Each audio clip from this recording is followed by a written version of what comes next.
So our first special situation is a steal of third base. The second one we'd like to discuss is a simple hit and run. Hit and runs can be put on whether a runner's at first, second, or even third base. The key here on a hit and run is to make sure your runner steals with the pitch, and the runner knows that it's a steal. And we need that runner to take off aggressively. The only thing different on that is make sure the runner takes a slight peek over their shoulder to see if the batter hit the ball in the air or hit it on the ground. If the batter misses it, then there's no hesitation and the runner continues to steal. So that's the biggest point I want to make about a hit and run. Make sure it's a steal for your runner and that the runner behaves accordingly.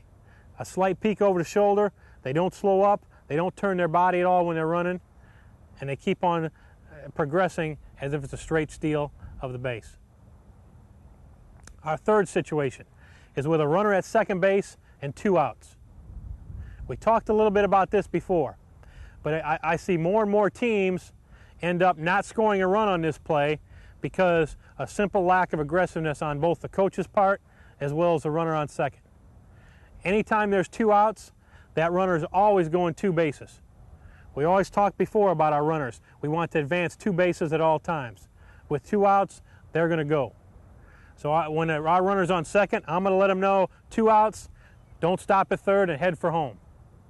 On a ground ball to the infield, when the shortstop throws it over to first, second baseman, whoever it might be throwing it over there, what we don't want is our runner rounding third base here, stopping to see if we're safe or out at first.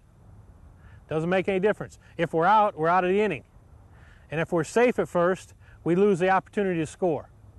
So make sure that runner continues to go on. So if we have a safe call at first base, whether the first baseman dropped the ball or bobbled it, or whether the runner just beat it out, we want to score on this play. So make sure you keep that runner going. 2 bases at all times, anytime there's 2 outs. On any routine ground ball, we want to score if there's any mistake over at first base. Our fourth area is with a runner on third base. You have quite a few options here as a coach now. Most teams play this very conservative.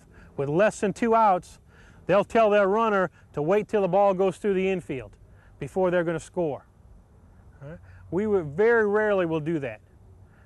We'll go 2 different situations with a runner on third. Any ground ball up the middle, second base or shortstop, we're going to go home. So that's our first situation. All the runner has to do is make sure that the ball's not to the corners or to the pitcher. Anything up the middle, second or short, we're going to advance to home on. Our second situation, any ground ball at all, we're going to advance. We will do this every time we have a runner at second and third and less than 2 outs. If there's a runner at second and third, every time the ball is hit on the ground, we're going to advance. If they're going to get an out, make them get the out at home plate. We're still going to end up with a runner at third, and if the batter's heads up, she's going to continue on to second.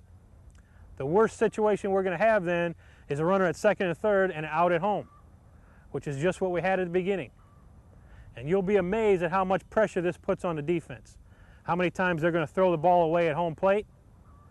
It's very difficult for the shortstop, second baseman to charge and make that play at home plate. Catcher make the tag on a runner that's sliding in, trying to score. So be aggressive with your runners at third base. We're going to score on ground balls. We're not going to wait for that ball to go through the infield. Again, we're going to put pressure on the defense. We're going to run aggressively, and we're going to score a lot more runs because of that. Now, as a coach, you have to be willing to take that chance. You have to be willing to have some people throwing out at home plate. But in the long haul, you're going to score more runs, and it's going to balance out a lot more in your favor than the other way.